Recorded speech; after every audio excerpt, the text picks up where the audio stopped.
Teve uma vez, já no final da infância, que uma amiga foi expulsa da escola por beijar outra menina. Hoje, por acreditar na importância de narrar as próprias histórias, eu vou contar uma história que é minha, mas que também é de outras pessoas. É uma reflexão sobre a infância a partir da perspectiva da descoberta da sexualidade já no início da adolescência. Pode até não ser mais sobre a infância, mas é resultado dela. É sobre mim, é sobre família, é sobre política, é sobre cultura pop. E talvez seja sobre você também. E em como as nossas vivências de subjetividade e de sexualidade são usadas muitas vezes como atração em um circo midiático e político. Mas acima de tudo, esse vídeo é sobre a possibilidade de falar.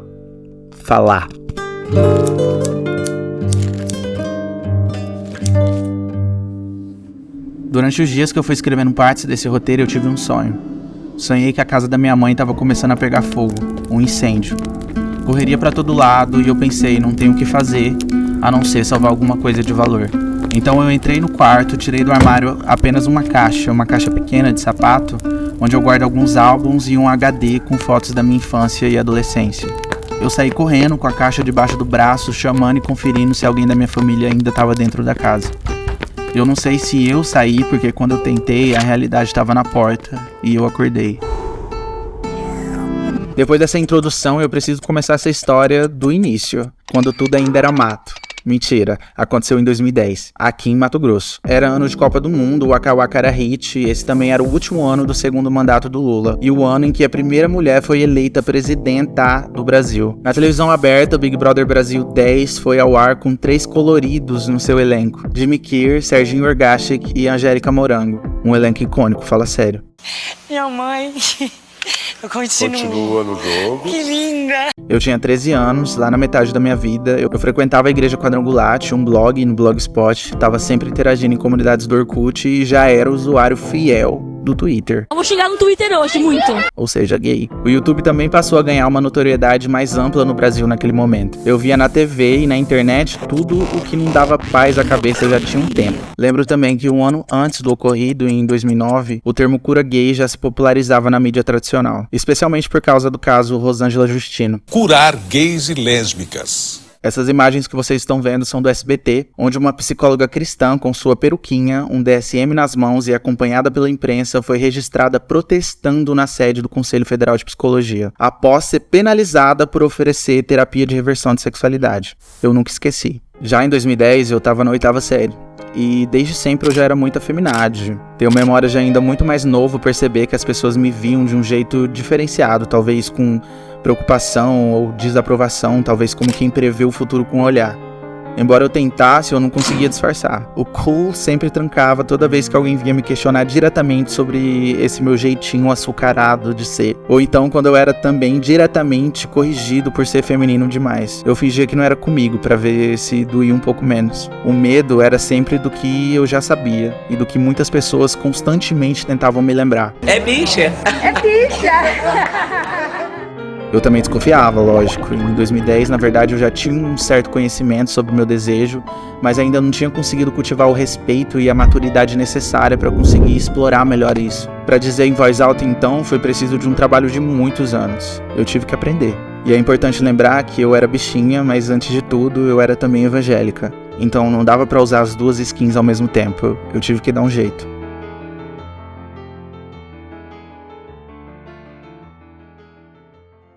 Pra quem não sabe, eu sou @Chonatas, eu sou psicólogo e produzo conteúdo pra internet. E hoje eu quero realizar um grande sonho de gayzinha, ser blogueira de maquiagem por um dia. Será que rola? Pra isso eu disponho de uma paleta de sombras da House Lab, mentira, meus dedos e alguns cotonetes como pincel. Ou seja, vai ser uma passada de dedo no olho e acabou, é a maquiagem. E no final eu ainda quero ficar parecendo a Maxine, hein? Primeiro que eu já não sei me maquiar. Segundo que pra muita gente... um gay com a cara pintada ou a unha pintada é um crime mais grave do que os crimes do Bolsonaro. E no meu caso, talvez eu esteja realmente cometendo um crime contra o bom senso estético, mas fazer o quê? Vai me dar um tiro na cara? Vai me bater? Não vai. Eu tô empoderada, amor. Com a permissão de alexandrismos, eu tenho todo o direito de ser feia. Então já deixo avisado. Imagens fortes. Gay mal maquiado. Essa história que eu já comecei a introduzir, eu divido ela com outras pessoas. Que eu nem sei mais se ainda se lembram ou como se lembram. Inclusive eu vou dar um nome fictício pra minha amiga Elisa, mas a história é real e eu tenho como base a minha própria memória. A gente estudava numa escola minúscula, de uma cidade pequena do sul de Mato Grosso. Ó nós aqui. Por fora, a estrutura da escola lembrava até uma casa, assim, sabe? Tinha uns 3 corredores minúsculos, ligados por um único corredor maior. Era tudo minúsculo. Além da Elisa, ainda tinha outros personagens, como por exemplo, a outra bichinha que andava comigo, mas que hoje eu não vou citar exatamente. Eu e esses amigos de sala não éramos o melhor exemplo de amor fraterno, mas a gente aguentava os dias de escola juntos, então tinha uma colinha especial que mantinha a gente ali como grupo, sabe? Um grupo de desajustados, totalmente descompensados, mas era o que dava de ser. A gente queria ser diferente, descoladas, coloridas, pintar o cabelo, botar um piercing, mas na real a gente só era esquisita mesmo. Como eu acabei de dizer, era o que dava de ser. Eu sou mais colorido que você. E assim, literalmente ninguém respeitava a gente. O bullying, que na época começava a ser nomeado dessa forma pela mídia, corria solto por aqueles corredores minúsculos. Ainda assim, eu deixo claro que a Elisa era muito bonita, tava dentro do padrão. Ela tinha até um namoradinho, me lembro que ele tinha um piercing assim na boca, sabe? Tava no ensino médio e tinha uns 2 anos mais velho que ela. Os dois tinham o costume de se beijar bem na porta da escola. Que lembrando, era minúscula, tanto que a gente tinha que desviar deles pra não esbarrar no casalzinho, o personagem principal de novela. Até aí tudo bem, não incomodava ninguém de fato. Só que um dia a Elisa fez diferente. Terminou com o boyzinho e apareceu totalmente decidida. Gente, me descobri, eu gosto de mulheres, eu tô achando que eu sou bissexual. E eu fiquei tipo, nossa gata, parabéns, eu boto fé. Não queria me envolver e muito menos tocar no assunto, né? Não satisfeita, ela simplesmente fez a proposta. Vamos gays, assume também. E eu, o quê? Assumir o quê? Tá louca, garota, eu sou muito macho. Sai fora! A outra bichinha respondeu no mesmo nível e vida que segue. Mas a Elisa, muito à frente do seu tempo como ela era, já apareceu namorando de novo. Só que dessa vez era uma menina. Era tipo uns 2 anos mais velha que ela e do ensino médio. Uma caminhoneira mirim. Assim como fazia com o boyzinho do piercing, elas também se encontravam no final da aula, mas nem durou muito. Pouco tempo depois, elas foram pegas. Inventaram de se beijar na esquina da quadra onde ficava a escola, sob a luz do dia, em horário de pico, com carros, outras crianças, pais nas ruas, presenciando aquela cena de segundos. Pra cabeça do mato-grossense comum, aquilo foi realmente como um crime. Perturbou a cabeça do povo. Já no outro dia, a Elisa foi chamada na sala da direção. Os pais dela também foram chamados e naquele ponto, eles já até sabiam o que tinha acontecido. Elisa, aos 13 anos, foi tirada do armário à força e expulsa pela escola. A infração gravíssima? Safismo. A pena? Exclusão e humilhação. A escola, além de minúscula, fazia o que bem queria. A sutileza da violência era o grande mérito do método. Era pedagógica como podia. E a lição que eles deixaram foi uma só. Não existe espaço para pessoas como vocês. É uma pedagogia, ou melhor, são pedagogias LGBTfóbicas. Formas de educar a partir da violência. Eles diziam que todos sabiam da regra, não pode beijar dentro da escola. Mas se o beijo não aconteceu dentro da escola, como que a regra ainda valia? E se, ao invés de ser uma menina lésbica, fosse um rapaz heterossexual? E se ao invés de ser sob a luz do dia, fosse na calada da noite, escondido por trás de outras paredes e assim não incomodasse os olhos de ninguém?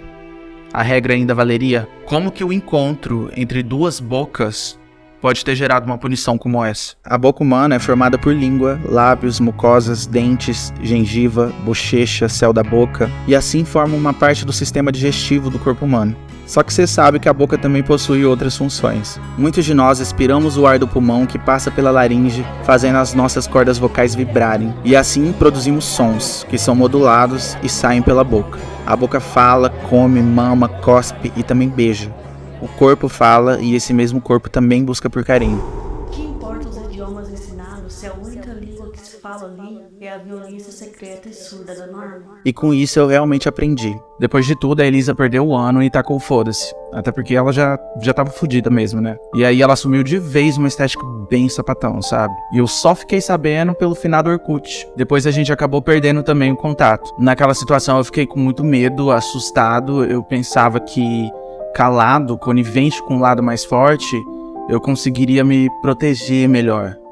Eu até me protegi, mas na realidade, essa história sempre esteve aqui. Eu posso até ter esquecido durante um tempo, mas 13 anos depois, ainda hoje, Eu me lembro.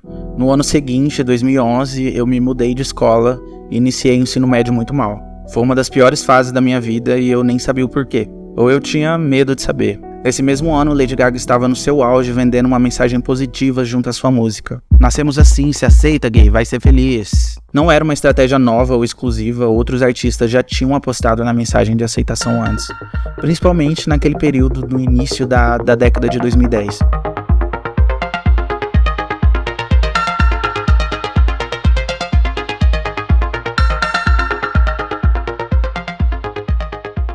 E todos, obviamente, no meu fone de ouvido.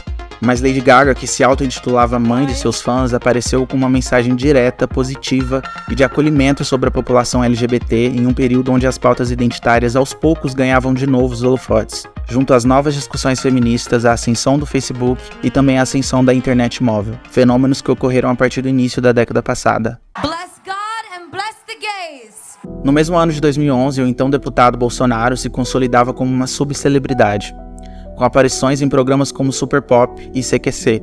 Usando de uma estratégia própria de popularização, ele iniciava discussões sobre tópicos polêmicos com afirmações agressivas sobre minorias políticas, que como efeito aumentavam a audiência dos programas e também colocava o seu próprio nome em evidência. Era um ciclo que de certo modo se retroalimentava, e como sempre, os LGBTs eram vistos como um pratão cheio. E eu tenho imunidade para falar que sou homofóbico sim, com muito orgulho, se é para defender as crianças nas escolas. Na intimidade do espaço doméstico, meu pai lançava mão de um silogismo que invocava a natureza, a lei moral e acabava justificando a exclusão, a violência e até a morte de homossexuais, travestis e transexuais. Se tiver um filho bicha, eu mato. E esse filho era eu. Era eu.